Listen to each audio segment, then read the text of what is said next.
యేసుక్రీస్తు నుండి మీకు కృపయు సమాధానం కలుగును. చదువుకున్నటువంటి దైవ వాక్య గ్రంథంలో నుంచి లూకా సువార్త 16వ అధ్యాయము 2వ వచనాన్ని చదువుకుందాం. లూకా సువార్త 16వ అధ్యాయము 2వ వచనం. అతడు వాణ్ణి పిలిపించి, నిన్ను గూర్చి నేను వినుచున్న ఈ మాట ఏమిటి? నీ గృహ నిర్వాహకత్వపు లెక్క అప్పగించుము. నీవు ఇక మీదట గృహ నిర్వాహకుడిపై ఉండవల్ల కాదని వానితో చెప్పాను. ప్రార్థన చేసుకున్నాం. సర్వశక్తి కృపా కనికరం గల తండ్రి, మరొకసారి నాయన నీ యొక్క వాక్యమును, నీ వాక్యం దగ్గరికి వస్తున్నాం ప్రభా. నీ వాక్యము మా పాదములకు దీపమును, మా త్రోవకు వెలుగై ఉన్నది. ఆ వెలుగును ప్రభా మేము పొందుకొని నీ కొరకు ఈ లోకంలో ప్రకాశించేటువంటి వారంగా ఉండున్నట్టుగా మాకు సహాయం దయచేయండి. మీరు చెప్పారు నాయనా, మీరు లోకమునకు వెలుగై ఉన్నారు. ఆ రీతిగా నాయనా ఈ సంఘము నీ కొరకు వెలుగుగా ఉండున్నట్లుగా సంఘ బిడ్డలు నీ వాక్యమును ధ్యానించి గ్రహించుట ద్వారా నీ యొక్క వెలుగును మేము పొందుకొని నీ కొరకు జీవించే భాగ్యాన్ని కలుగు చేయమని యేసు పరిశుద్ధ నామంలో ప్రార్థించుచు అడిగి వేడుకుంటున్నాం తండ్రి, ఆమేన్.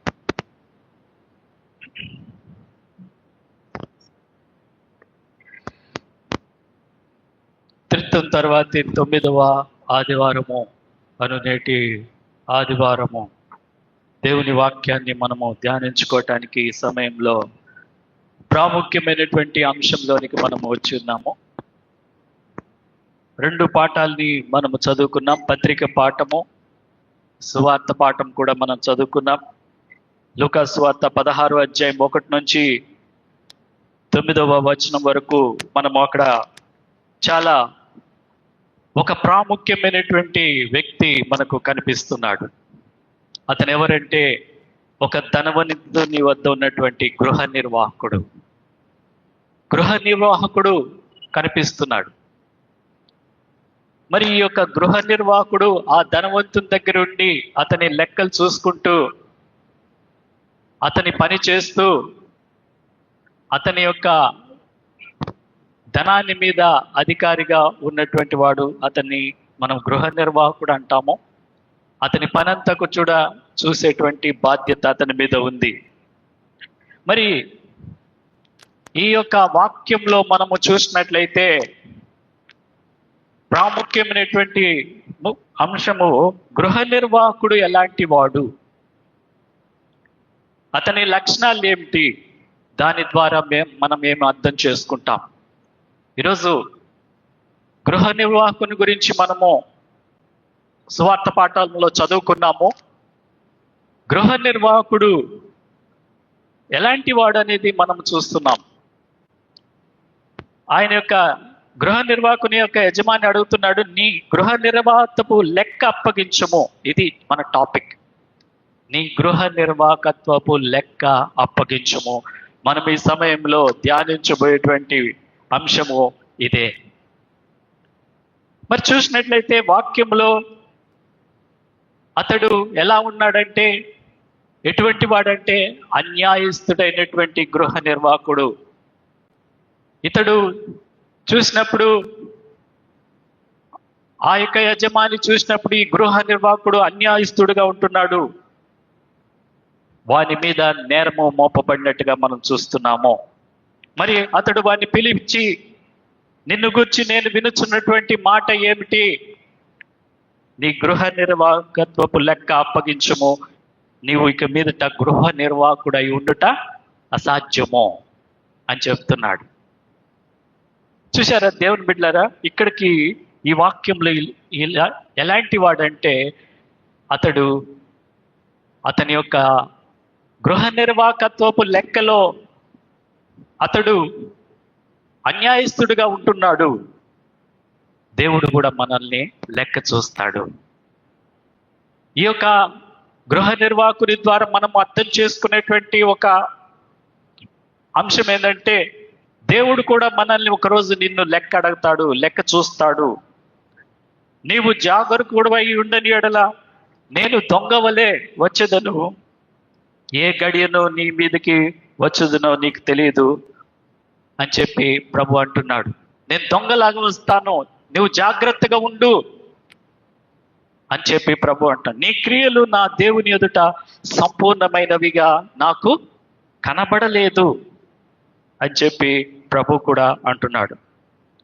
కాబట్టి గృహ నిర్వాహకుడు యజమాని పట్ల ఎట్లా ఉన్నాడంటే అన్యాయస్తుడుగా ఉన్నాడు, నమ్మకస్తుడుగా లేడు. మరి ఒకరోజు యజమాని లెక్క చూస్తాడు అనేటువంటి ఆ తలంపు అతను గ్రహించుకోలేకపోయినాడు. పాత నిబంధనలో నేను ఒక విషయాన్ని, దేవుడు లెక్క చూసిన ఒక మనిషిని గురించి మీకు చెప్తాను. దానియేలు గ్రంథంలో 5వ అధ్యాయంలో దానియేలుకు రాజుకు బెల్షెజరు, దానియేలు పుస్తకంలో దేవుడు లెక్క చూచాడు. ఏమని లెక్క చూచాడంటే బెల్షెజరు చేసినటువంటి తప్పు ఏంటంటే యెరూషలేములో ఉన్నటువంటి దేవుని మందిరంలో ఉన్నటువంటి ఆ పాత్రలు, దేవుని పాత్రలు తీసుకొచ్చిన తర్వాత అతడు ఆ బంగారు పాత్రలో, మరి రాజు అతని అధిపతులు రాణులు అందరూ కలుసుకొని ఏం చేస్తున్నారంటే దేవుని యొక్క పాత్రలో, దేవుని ఆలయంలో ప్రతిష్ఠితమైనటువంటి వస్తువుల్లో మరి ద్రాక్షారసము పోసి తాగుతున్నారు. చాలా భయంకరమైన పాపం చేస్తున్నాడు. ఆ సమయంలోనే బెల్షెజర్కు ఒక దృశ్యము కనబడింది. మానవ హస్త వేళ్ళు కనిపించాయి. కనిపించినప్పుడు గోడ మీద ఏదో ఒక రాత వ్రాస్తున్నట్టు అతనికి కనిపించింది. ఆ రాత అతందే అని గుర్తించలేకపోయినాడు బెల్షెజరు. ఆ రాత ఏదో వ్రాస్తున్నట్లుగా అతడు కనుగొని భయపడిపోయాడు. తన యొక్క బబులోను సంస్థానంలో ఉన్నటువంటి జ్ఞానుల్ని, గారిడి విద్య శకున గాండ్రులను అందరినీ పిలిపించాడు. ఈ రాత ఏంటో చదివి వినిపించండి, దీని భావం ఏందో చెప్పండి, నాకు కనిపించినటువంటి గోడ మీద రాసిన ఈ రాత అర్థం ఏందో చెప్పమని అడిగినప్పుడు బబులోను సంస్థానంలో ఎవ్వరు కూడా చెప్పలేకపోయారు. ఎవరి వల్ల కాలేదు.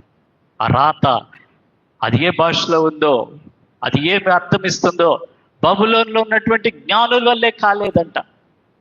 అప్పుడు చెప్తారు, నీ తండ్రి కాలంలో నెబుకద్నెజరు నివసించినటువంటి కాలంలో ఇలాగే ఒక కల వస్తే యూదులలో చెరకొనబోయినటువంటి దానియేలు అనేటువంటి దేవుని యొక్క పరిశుద్ధాత్మను కలిగినటువంటి వ్యక్తి కలను చెప్పాడు, కలభావంను చెప్పాడు. అతన్ని గాన తోడుకుని వస్తే అతను మాత్రమే ఈ రాత యొక్క అర్థము చెప్పగలడన్నప్పుడు వెంటనే దానియేలును పిలిపించాడు. ఆయన ఎదుట నుండి చెప్తున్నాడు, దేవుని ఎదుట నుండి అరచేయి వచ్చి ఈ వ్రాతను వ్రాసాను. దేవుడే రాసేశాడు. బెల్షెజర్ రాతని దేవుడే రాసేశాడు. ఆ రాత యొక్క అర్థం ఏంటంటే మెనే మెనే టెకెల్ ఉఫార్సెస్. ఎవరి వల్ల కాలేదు, ఎవరు చదవలేకపోయినారు. చదవడమే కాదు, దానియేలు దాని యొక్క అర్థాన్ని చెప్పాడు. 2 విషయాలు చెప్పాడు. దేవుడు నీ ప్రభుత్వ విషయంలో లెక్క చూచి దాన్ని ముగించేశాడు. రెండోదిగా ఆయన నిన్ను త్రాసులో తూచగా నీవు తక్కువ వాడిగా కనబడితివి. కాబట్టి దేవుడు నీకు రాత రాసేశాడు. దేవుడు నిన్ను లెక్క చూశాడు, దాన్ని ముగించేశాడు. అవును దేవుని ప్రియమైనటువంటి సంగమా, దేవుడు నిన్ను లెక్క చూస్తాడు, దాన్ని ముగిస్తాడు. వాక్యంలో ఉంది, ఎవని క్రియల చొప్పున వానికి నేను ప్రతిఫలం ఇస్తాను. ఎవని క్రియలు చొప్పున వానికి నేను ప్రతిఫలము ఇస్తానని చెప్పి దేవుడు అంటున్నాడు. ఆ రాత్రే బెల్షెజర్ రాజు చనిపోయాడు. దేవుడు లెక్క చూసినప్పుడు, దేవుడు త్రాసులో చూసినప్పుడు, అతను తక్కువ వాడిగా కనబడినప్పుడు ఆ రాత్రే దేవుడు అతన్ని మరి ముత్తినందువల్ల అతడు చనిపోతాడు బెల్షెజరు. ఈరోజు వాక్యం వింటున్నటువంటి ప్రేమైనటువంటి సంఘస్థులారా, ఒకటి గమనించుకో, మనం జీవిస్తున్నామంటే దేవుని వల్ల జీవిస్తున్నాం. నిన్ను దేవుడు లెక్క అడుగుతాడు. దేవుడు నిన్ను లెక్క చూస్తాడు. నీ లెక్కను నువ్వు సరిగ్గా అప్పగించాలి. నీ లెక్క నువ్వు సరి చేసుకోవాలి. ఈరోజు వాక్యం అదే. గృహ నిర్వాహకుడు చేసినటువంటి పని అదే. తన గృహ నిర్వాహకత్వపు పనిలో లెక్కను సరి చూసుకున్నాడు. ఇదే మన యొక్క మెసేజ్ యొక్క ముఖ్యమైనటువంటి అంశం. దేవుడు నాతాను ప్రవక్తని దావీదు నొద్దకు పంపిస్తాడు అతని తప్పును సరి చేసుకోవటానికి. నాతాను ఏం చెప్తాడంటే, దావీదు, ఆ మనుషుడువు నీవే. అక్కడ ఒక ఎగ్జాంపుల్గా చెప్తాడు. ఆవేశంతో దావీదు లేచి ఈ పని చేసిన వాడిని మరణమునకు పాత్రుడు అని చెప్తాడు. ఆ మనిషి ఎవరో కాదయ్యా, నీవే అని చెప్పినప్పుడు నాతానంట, నీవు యెహోవా మాటను తృణీకరించి ఆయన దృష్టికి చెడుతనం చేసి ఉన్నావు అని హెచ్చరించినప్పుడు అప్పుడు దావీదేమంటాడంటే, నేను దేవునికి విరోధంగా పాపము చేశాను. కీర్తనలు 51వ అధ్యాయం 4వ వచనంలో అంటాడు, నీకు కేవలము నీకే విరోధముగా నేను పాపము చేసి ఉన్నాను. నేను పాపం చేసి ఉన్నాను. దావీదు సరి చేసుకున్నాడు కీర్తనలు 51 ద్వారా. ఈరోజు దేవుడు కూడా ఈ గృహ నిర్వాహకుని ద్వారా నీ లెక్క సరి చేసుకో, నీ జీవితాన్ని సరి చేసుకో, సరిదిద్దుకోమని దేవుడు చెప్తున్నాడు. ఎందుకంటే ఒకరోజు దేవుడు నిన్ను తీర్పులోనికి తెస్తాడు.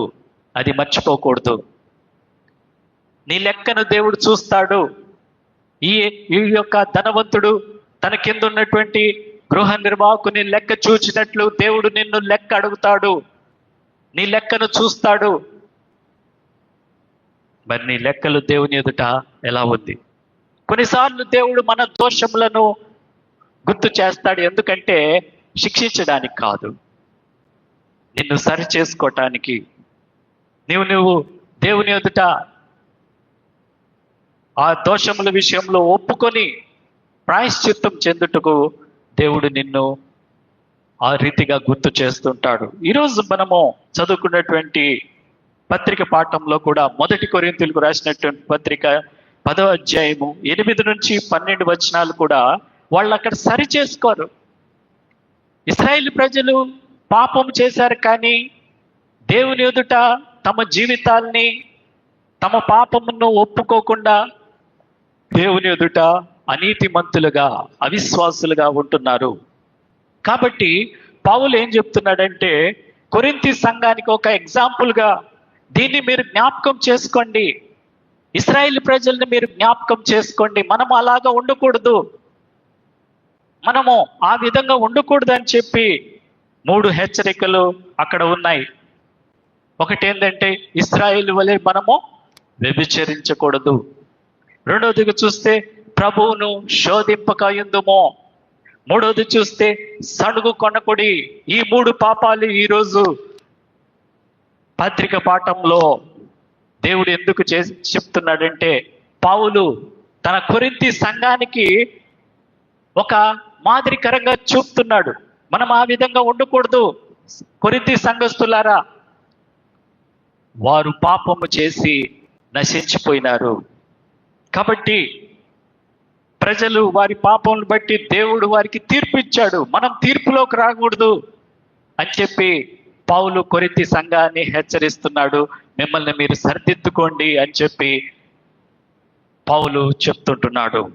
కాబట్టి కొరింథీ విశ్వాసులకు అరణ్యంలో ఉన్నటువంటి ఇశ్రాయేలు మీద దేవుని తీర్పు అనేది ఒక హెచ్చరికగా ఉంది. ఈరోజు మన సంఘానికి కూడా ఒక హెచ్చరికగా ఉంది. ఈరోజు పత్రిక పాఠంలో ఇశ్రాయేల్ ప్రజలు చేసినటువంటి ఈ 3 పాపములు మన జీవితంలో దేవుడు కూడా హెచ్చరిస్తుంటున్నాడు. మనము ప్రభువుకు జవాబుదారీతనంగా ఉన్నాం. క్రైస్తవ జీవితంలో దేవునికి మనము జవాబుదారీతనంగా, అకౌంటబిలిటీ, జవాబుదారీతనంగా ఉంటున్నాము. కాబట్టి పౌలు కొరింథీయులకు సంఘానికి పిలుపునిస్తుంటున్నాడు. ప్రేమైనటువంటి వార్లారా, ఏమని మరి పిలిపిస్తున్నాడంటే, 1 కొరింథీయులకు రాసిన పత్రిక 10వ అధ్యాయము 6వ వచనంలో చూస్తే, వారు ఆశించిన ప్రకారము మనము చెడ్డ వాటిని ఆశించకుండానట్లు ఈ సంగతులు మనకు ఈరోజు దృష్టాంతములుగా ఉన్నవి. వాళ్ళు పాపం చేసి పతనమైపోయినారు, పాపం చేసి దేవునికి దూరం దూషించారు, దేవుణ్ణి శోధించారు. అయితే ఈరోజు ఆ సంగతులు మనకు దుశ్శాంతముగా ఉన్నాయి. వారు తమ దేవునికి అర్పించుకోలేకపోయినారు, దేవునికి లోపడలేకపోయినారు, దేవుణ్ణి శోధించినట్టుగా మనం చూస్తుంటున్నాము. పత్రిక పాఠంలో వీళ్ళు ఇశ్రాయేలు ప్రజలు దేవుని ఎదుట చేసిన ఆ పాపమును వాళ్ళు పరిహారము చేసుకోలేకపోయినారు, సరి చేసుకోలేకపోయినారు. అయితే మళ్ళా మనము ఇక్కడ గృహ నిర్వాహకుడి దగ్గరికి వస్తే సరి చేసుకున్న గృహ నిర్వాహకుడుగా ఉన్నాడు. తన పొరపాటును గ్రహించి సరి చేసుకున్నటువంటి గృహ నిర్వాహకుడిని మనం చూస్తున్నాము. ప్రేమైనటువంటి వార్లరా, అన్యాయస్తుడే కానీ తిరిగి తన యజమాని నమ్మకత్వాన్ని పొందుకున్నాడు. అన్యాయస్తుడే తిరిగి తన యొక్క యజమాని యొక్క మన్నన్ని పొందుకున్నట్టుగా మనం చూస్తుంటున్నాము. మరి ఆ గృహ నిర్వాహకుడు తనలో తాను అనుకుంటున్నాడు, నా యజమానుడు ఈ గృహ నిర్వాహక పనిలో నుంచి నన్ను తీసివేస్తే నేను ఇంకా బ్రతకలేను, నన్ను తీసివేస్తే నేను ఏం చెయ్యాలి, తవ్వలేను, భిక్షమెత్తలేను అని చెప్పి తనలో తాను అనుకుంటున్నాడు. ఇంకా నీవు నా యజమానుడికి ఎంత అచ్చి ఉన్నావని మొదటి వాడిని అడుగుతున్నాడు. తను సరి చేసుకునే విధానంలోనికి ఈ యొక్క గృహ నిర్వాహకుడు వచ్చాడు. ఈరోజు ఈ గృహ నిర్వాహకుడి ద్వారా మనం కూడా నేర్చుకోవాల్సింది ఏంటంటే, దేవుడు నీ జీవితాన్ని లెక్క అడుగుతున్నాడు. నీ జీవితం విషయంలో మనమందరం కూడా దేవునికి లెక్క అప్పగించవలసినటువంటి వారంగా ఉంటున్నాము. ప్రేమైనటువంటి దేవుని బిడ్డలారా, లూకా సువార్త 16వ అధ్యాయము 6వ వచనంలో చూస్తే, వాడు మొదటి వాడిని అడిగాను, నా యజమానికి ఎంత అచ్చి ఉన్నావని మొదటి వాడిని అడిగాను. వాడు 100 మణుగుల నూనె అని చెప్పగా, నీవు నీ చీటి తీసుకొని త్వరగా కూర్చుండి 50 మణుగులని వ్రాసుకోమని చెప్పాను. అనగా అన్యాయస్తుడైనటువంటి గృహ నిర్వాహకుడు యుక్తిగా నడుచుకున్నాడని తన యజమాని మెచ్చుకున్నాడు. అన్యాయస్తుడే, అక్రమస్తుడే, కానీ తన యజమాని పట్ల మాత్రం యుక్తిగా నడుచుకున్నట్టుగా మనం చూస్తుంటున్నాము. ప్రేమైనటువంటి వార్లారా, కాబట్టి దేవుడు మనల్ని ఆ రీతిగా మనల్ని సిద్ధపడమని కోరుకుంటున్నాడు. మరి గృహ నిర్వాహకుడు యుక్తిగా నడుచుకున్నాడని చెప్పి యజమానుడు మెచ్చుకున్నట్టుగా మనం చూస్తున్నాము. అతనిలో మనం చూస్తున్నటువంటి సరైనటువంటి యుక్తిని మనం చూస్తున్నాము. అంటే నమ్మకత్వాన్ని తిరిగి సంపాదించుకున్నాడు, పోగొట్టుకున్నటువంటి నమ్మకత్వాన్ని తిరిగి పొందుకున్నాడు. ఏ విధంగా అంటే లూకా సువార్త 16వ అధ్యాయం 10వ వచనంలో ఉంది, మిక్కిలి కొంచెంలో నమ్మకంగా ఉండువాడు ఎక్కువలోను నమ్మకంగా ఉండును, మిక్కిలి కొంచెంలో అన్యాయంగా ఉండువాడు ఎక్కువలోను అన్యాయంగా. ఒకప్పుడు అన్యాయంగా ఉన్నాడు, కానీ ఇప్పుడు నమ్మకస్తుడుగా మారిపోయినాడు. మిక్కిలి కొంచెంలో నమ్మకంగా ఉండేవాడు ఎక్కువలో నమ్మకంగా ఉంటాడు అని చెప్పి దేవుని వాక్యము సెలవిస్తుంటుంది. మోషే నమ్మకస్తుడు, దేవుని ఎదుట నమ్మకస్తుడు. ఎందుకంటే అల్పకాలము సుఖభోగం అనుభవించుట కంటే దేవుని ప్రజలతో నింద అనుభవించుట మేలు అనుకొని ఐగుప్తు ధనము కంటే ఇశ్రాయేలు ప్రజలతో నింద, దేవుని విషయమైన నింద గొప్పదనుకున్నాడు. అందుకని మిక్కిలి నమ్మకస్తుడు. ఐగుప్తు ధనాన్ని కాదనుకున్నాడు, దేవుని కొరకు శ్రమలు అనుభవించడానికి ఇష్టపడ్డాడు. ఎవరైనా ఆ విధంగా అనుకుంటారా? ఎవరైనా ధనం ముఖ్యమో, సంతోషం, ఈ లోక సంబంధమైన ధనం ముఖ్యం అనుకుంటారు, కానీ శ్రమలు ఎవరు కోరుకోరు. అయితే మోషే కోరుకున్నాడు. అందుకే దేవుని విషయంలో మోషే నమ్మకస్తుడుగా ఉన్నాడని చెప్పి దేవుడు మోషేని గురించి సాక్ష్యం ఇస్తూ అంటున్నాడు, నా ఇల్లంతటిలో కూడా మోషే చాలా నమ్మకస్తుడు. కాబట్టి దేవుని బిడ్డలారా, మనం నమ్మకస్తులుగా ఉండాలని దేవుడు ఇష్టపడుతున్నాడు. మోషేలాగా. మోషేని చూసినప్పుడు మోషేలో ఉన్నటువంటి ఆ యొక్క సాత్వికము దేవునికి నచ్చింది. ఆత్మఫలంలో 9 ఫలాల్లో కూడా మనం చూస్తే సాత్వికము ఒక ఫలము. వాక్యంలో మత్తయి సువార్త 5లో చూస్తున్నాం, సాత్వికులు ధన్యులు వారు భూలోకమును. యేసు ప్రభు అంటున్నాడు, నేను సాత్వికుడును దీన మనస్సు గలవాడును, నా యొద్దకు రండి, నేను మీకు విశ్రాంతిని.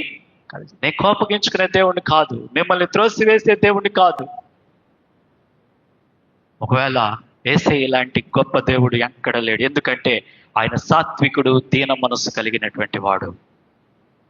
ఆయన దగ్గరికి వచ్చిన వారిని ఎంతమందినైనా చేర్చుకుంటాడు, ఎలాంటి పరిస్థితులైనా చేర్చుకుంటాడు. ఎంతటి అసహ్యుడైనా దౌర్భాగ్యుడైనా యేసయ్య త్రోసివేసేటువంటి దేవుడు కానే కాదు. కాబట్టి మోషే నమ్మకస్తుడిగా దేవుని విషయంలో ఉంటున్నాడు. మరి తన మీద మోపబడినటువంటి నేరముల విషయంలో ఇతడు సరిచూసుకున్నాడు. సరిచూసుకున్నటువంటి వ్యక్తి గృహ నిర్వాహకుడు. ఈరోజు ఈ గృహ నిర్వాహకుడు ద్వారా దేవుడు చెప్తున్నాడు, నిన్ను నీవు కూడా సరి చేసుకో. గృహ నిర్వాహకుడు తన జీవితం విషయంలో సరిచూసుకున్నాడు, తన లెక్కల విషయంలో సరిచూసుకున్నాడు. నాకు తెలిసి ఇతను చాలా మ్యాథ్స్ లో చాలా ఫేమస్ ఏమో, అంటే లెక్కల్లో చాలా గొప్పవాడు. ఎందుకు చెప్తున్నానంటే ఇక్కడ ఒకటి పిలిచి ఏమంటున్నాడంటే, నీవు నీ చీటి తీసుకొని త్వరగా కూర్చుండి 50 మణుగులని రాసుకోను. 7వ వచనంలో కూడా ఏమంటాడంటే, నువ్వు ఎంత అచ్చి ఉన్నావు, ఎంత అప్పు నా యజమాని కంటే 100 తూముల గోధుమలు అని చెప్పినప్పుడు వాటితో నీవు నీ చీటి తీసుకొని 50 తూములని రాసుకోనము. లెక్కల్లో చాలా తెలివైనటువంటి వ్యక్తిగా నాకు అనిపిస్తున్నాడు. నేను చదువుతున్నప్పుడు ఈ రోజుల్లో లెక్కలు చాలా మంది మనం పూర్గా ఉంటాం. లెక్కలంటే నాకు 10th క్లాస్లో కరెక్ట్గా 35 మార్కులు వచ్చినాయి. నాకు కూడా అంత లెక్కల్లో అంత బాగా తెలుసు అనమాట నాకు. కాబట్టి దేవుని బిడ్డలారా, ఇతను లెక్కల్లో చాలా 100కి 100 మార్కులు వేయచ్చు గృహ నిర్వాహకుడికి.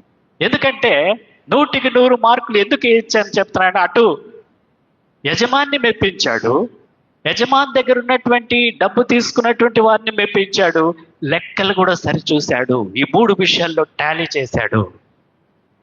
అందుకే అక్కడ అంటున్నాడు యుక్తి. ఒకసారి చూద్దాం, అతనిలో యుక్తిని చూశాడు. లూకా సువార్త 16వ అధ్యాయం కింద వచనంలో 8వ వచనంలో, అన్యాయస్తుడైన ఆ గృహ నిర్వాహకుడు యుక్తిగా నడుచుకున్నానని వాని యజమానుడు వాణ్ణి యుక్తిపరుడు. ఆ విధంగా ఉండాలని దేవుడు కోరుతున్నాడు. యుక్తిగా అంటే ఒక వాక్యం గుర్తొస్తుంది. మనమంట పాముల వలె వివేకంగాను పావురం వలె నిష్కలంకంగా ఉండాలి, యుక్తిగా ఉండాలని దేవుడుకో. ఈ గృహ నిర్వాహకుని వలె మనం కూడా యుక్తిగా ఉండాలి. కాబట్టి దేవుని బిడ్డలారా, యుక్తి కలిగినటువంటి గృహ నిర్వాహకుడిని మనం చూస్తున్నాము. మరి గృహ నిర్వాహకపు పనిని నిలబెట్టుకున్నాడు. ముందే చెప్పాడు, నేను ఈ పని పోయిందంటే నేను తవ్వలేను, భిక్షమెత్తడానికి నాకు సిగ్గుపడుతున్నాను. ఈ పని పోతే నాకు ఎట్లా? కొంతమందికి ఆలోచన ఉంటుంది, నా ఉద్యోగం పోతే నాకు ఎట్లా? ఉద్యోగం పోయినాక తెలుస్తుంది ఆ ఉద్యోగం విలువ, ఆ బాధ, ఆ కష్టం, బ్రతుకు ఎంత కష్టమైపోతుందో. అలాగే ఇతనికి ఈ ఉద్యోగం పోతే నేను ఎలా బ్రతికేది? నా పనిని నా యజమానుడు తీసేస్తే నేను భిక్షమెత్తుకొని బతకాలే. భిక్షమెత్తుకోవడానికి నాకు చేత కాదు, సిగ్గుపడుతున్నానని చెప్పి తన టాలెంట్ అంతా ఉపయోగించాడు. యుక్తి అంటే టాలెంట్. ఇంకా మంచి పదాలు ఉన్నాయి ఇంగ్లీష్లో. యుక్తిగానే ప్రవర్తించాడు. ఈరోజు మనం కూడా యుక్తిగా ఉండాలి. దేవుని బిడ్డలమైనటువంటి మనము సంఘములో యుక్తిపరులంగా ఉండాలి. కాబట్టి ఏమి చేయవలనో, 3వది అంటున్నాడు, ఏమి చేయాలో నాకు తెలుసు, ఎలా చేయాలో తెలుసు, నా యజమానికి ఎలా మెప్పించాలో తెలుసు, తిరిగి నేను అతని యొక్క మంచితనాన్ని, నమ్మకత్వాన్ని ఎలా సంపాదించుకోవాలో తెలుసు. కొన్నిసార్లు ఉద్యోగంలో చాలా కష్టపడి పనిచేస్తూ ఉంటారు. పనులు మనం చేస్తుంటాం. అయినా కూడా ఎంత నమ్మకంగా ఉన్నా కూడా పై ఉండే బాస్, అధికారి ఏదో ఒకటి తిట్టడమో, ఏదో ఒకటి అనడమో, ఏదో ఒకటి అంటనే ఉంటారు. అంత నమ్మకంగా ఉన్నా సరే, అంత కష్టపడి పని చేసినా సరే వాళ్ళు మనల్ని మెచ్చుకోరు. వారు మనల్ని, మన పనితనాన్ని వారు చూడరు. అయితే ఇక్కడ ఈ గృహ నిర్వాహకుడి యొక్క అధికారి మెచ్చుకుంటున్నాడు, అతని యొక్క నమ్మకత్వాన్ని మెచ్చుకుంటున్నాడు, అతని యొక్క యుక్తిని మెచ్చుకుంటున్నాడు. ప్రియమైనటువంటి వారులారా, క్రైస్తవులమైనటువంటి మనం కూడా ఈ గృహ నిర్వాహకుని వలె యుక్తిగా నడుచుకోవాలని దేవుడు తెలియజేస్తున్నాడు. మరి ఈ పని లేకపోతే నేను బ్రతకలేను కాబట్టి ఏం చేయాలో నాకు తెలుసు అని చెప్పి తిరిగి తన తప్పిదాన్ని గుర్తించి ఆ యజమాని మెచ్చుకునే విధంగా ప్రవర్తిస్తున్నాడు. తన ప్రవర్తనని మార్చుకున్నాడు, తన ప్రవర్తనని సరి చేసుకున్నాడు. తనకున్నటువంటి ఇవ్వబడినటువంటి ఆ పనిలో ఆ ప్రవర్తనని సరి చేసుకున్నాడు. ఒకప్పుడు అన్యాయస్థమైనటువంటి ప్రవర్తన ఉన్నాడు, ఇప్పుడు ఆ అక్రమము, అన్యాయస్తుడిగా ఉన్నటువంటి ఈ పనివాడు ఆ ప్రవర్తనని విడిచిపెట్టి సరి చేసుకుంటున్నాడు. సామెతలు 15వ అధ్యాయము 21వ వచనంలో ఉంది. అక్కడ ఏముందంటే, వివేకం గలవాడు చక్కగా ప్రవర్తించును.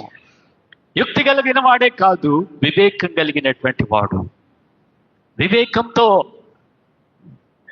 ప్రవర్తిస్తున్నటువంటి పనివాడు ఈ గృహ నిర్వాహకుడుగా చూస్తున్నాము. దేవుని బిడ్డలారా, మనం కూడా దేవుని ఎదుట ఎలా ఉండాలంటే నిందారహితులుగా ఉండాలని దేవుడు కోరుకుంటున్నాడు. నోవాహు దేవుని దృష్టిలో నిందారహితుడుగా ఉన్నాడు కాబట్టి అతని కోసము నోవాహు ఇంటి వారి కోసం దేవుడు ఒక ఓడని సిద్ధపరిచాడు. ఏం రాంతో? చితిసారపు రాంతో. అందరికీ లేదు. నోవాహు దేవుని దృష్టిలో భయభక్తులుగా ఉన్నాడు కాబట్టి దేవుడు జలప్రళయంలో నోవాహును కాపాడటానికి సిద్ధపడినట్టుగా మనం చూస్తుంటున్నాము. నిందారహితులంటే దేవునికి చాలా ఇష్టము. జకరియా, ఎలిజబెతులు నిందారహితులుగా దేవుని ఎదుట నడుచుకున్నారు అని చెప్పి వాక్యంలో ఉంది. అందుకని వృద్ధాప్యంలో దేవుడు వారిని దర్శించి వారికి వరదానంగా ఒక బిడ్డనిచ్చాడు. అతడే బాప్తిస్మిచ్చు యోహాను. ప్రభు మార్గమును సరళము చేయుడని చెప్పినటువంటి గొప్ప ప్రవక్త బాప్తిస్మిచ్చు యోహాను.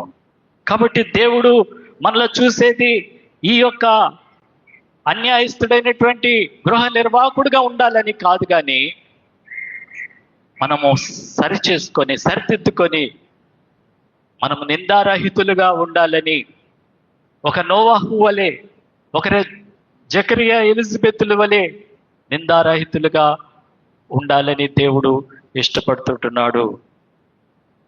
కాబట్టి దేవుని బిడ్డలారా, దేవుడు నిన్ను పరీక్షించుకోమని సెలవిస్తున్నాడు. ఇతను పరీక్షించుకున్నాడు. ఎక్కడ తప్పు ఉందో, ఎక్కడ లోటు ఉందో, లెక్కల్లో ఎక్కడ తప్పు చేశాడో, ఎవరికి ఎంత అచ్చి ఉన్నాడో అదంతా కూడా ఇచ్చేశాడు.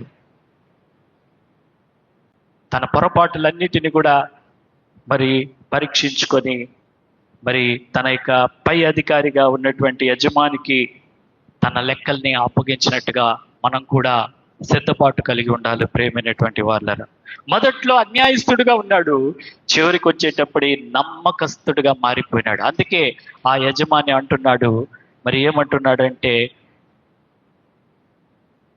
మొదట్లో అన్యాయస్తుడిగా ఉన్నాడు కానీ చివరిగా మెచ్చుకున్నాడు. ఎందుకంటే అతని యొక్క తప్పులన్నిటినీ కూడా సవరించుకున్నాడు, సరిచేసుకున్నాడు. నీ జీవితాన్ని కూడా పరీక్షించుకోమని దేవుడు సెలవిస్తున్నాడు. ప్రేమైనటువంటి వారు గారు, కీర్తనలు 139వ అధ్యాయంలో 23వ వచనంలో ఉంది.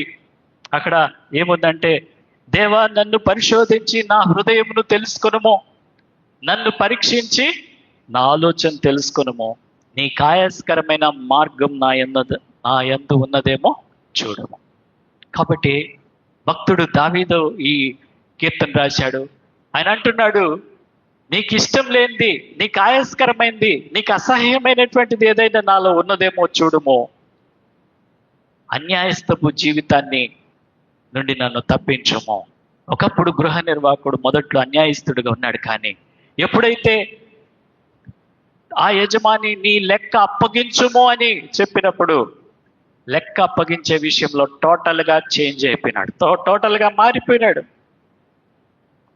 నమ్మకస్తుడైనటువంటి యజమానిగా, యజమాని మెచ్చుకునేటువంటి వాడిగా, యజమాని అన్ని విధాలుగా యుక్తిపరుడుగా నడుచుకున్నాడని చెప్పి వాని యజమానుడే వాని మెచ్చుకున్నట్టుగా చూస్తున్నాం. మెచ్చుకున్నాడంటే అతను నమ్మకస్తుడిగా మారిపోయినాడు.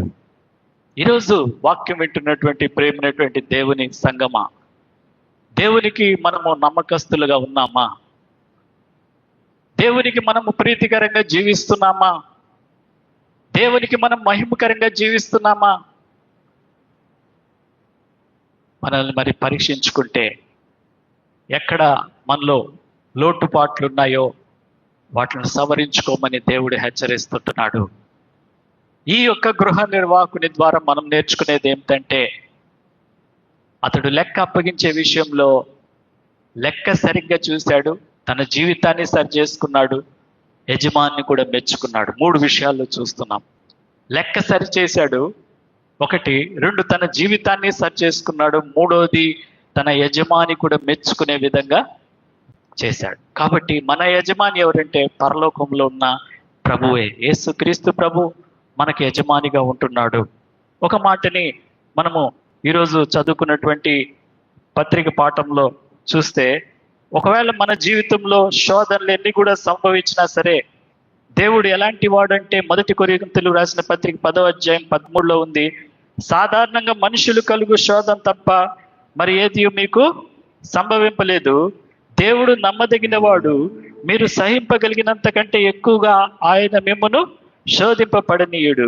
అంతేకాదు, సహింపగలుగుటకు ఆయన శోధనతో కూడా తప్పించుకున్న మార్గము కలుగచేయను. ఇక్కడ దేవుడు నమ్మదగిన దేవుడు, మన యజమాని నమ్మకస్తుడు.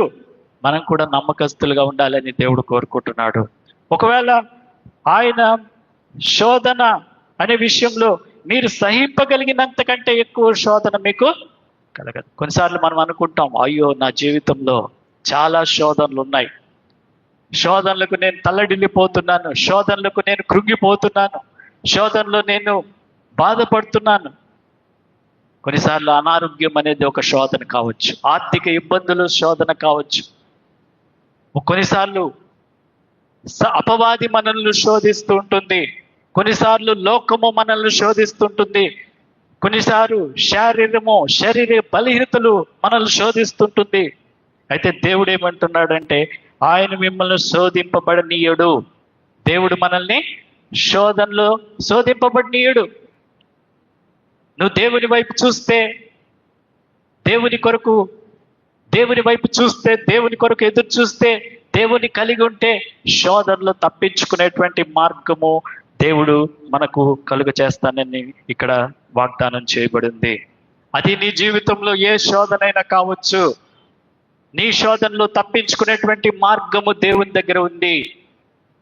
దేవుడు నీ శోధనలో నుండి తప్పిస్తాడు.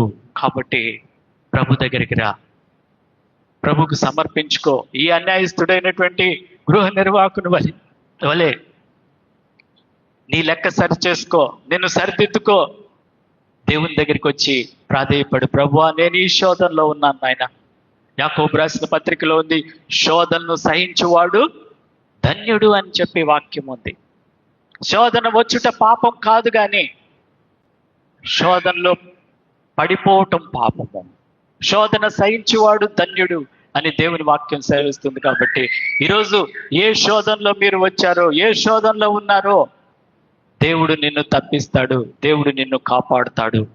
అయితే ఆయన దేవుడు నమ్మదగిన వాడు. కాబట్టి నమ్మదగిన దేవుడిని మనం కలిగి ఉన్నప్పుడు శోధనలను మనము జయించేటువంటి వారంగా ఉంటాం. శోధనకు తావు ఇవ్వకుండా మనము దేవుణ్ణి వేడుకున్నప్పుడు, దేవుని వైపు చూసినప్పుడు, యోసేపు అయితే ఏం చేశాడంటే, తనకు శోధన వచ్చింది పోతీఫరు భార్య వల్ల. అప్పుడు ఏం చేశాడంటే యోసేపు అక్కడి నుండి పారిపోయాను అని ఉంది. కాబట్టి కొన్నిసార్లు యోసేపు లాగా మనం కూడా శోధనల నుంచి పారిపోవాలి, కానీ శోధనకు లొంగకూడదు. ప్రార్థనలో మనము శోధనని జయించేటువంటి వారంగా ఉండాలి. ప్రభువుని కలిగిన వారు, దేవుని శక్తిని కలిగిన వారు శోధనని జయిస్తారు. నీకు శోధనలు జయించేటువంటి శక్తిని దేవుడు ఇస్తాడు. దేవుని వైపు చూచినట్లయితే దేవుడు ప్రతి శోధనని కూడా తప్పించడానికి మార్గం చూపిస్తాడు. అట్టి మార్గమును పరిశుద్ధాత్మ దేవుడు మనకు దయచేయను గాక.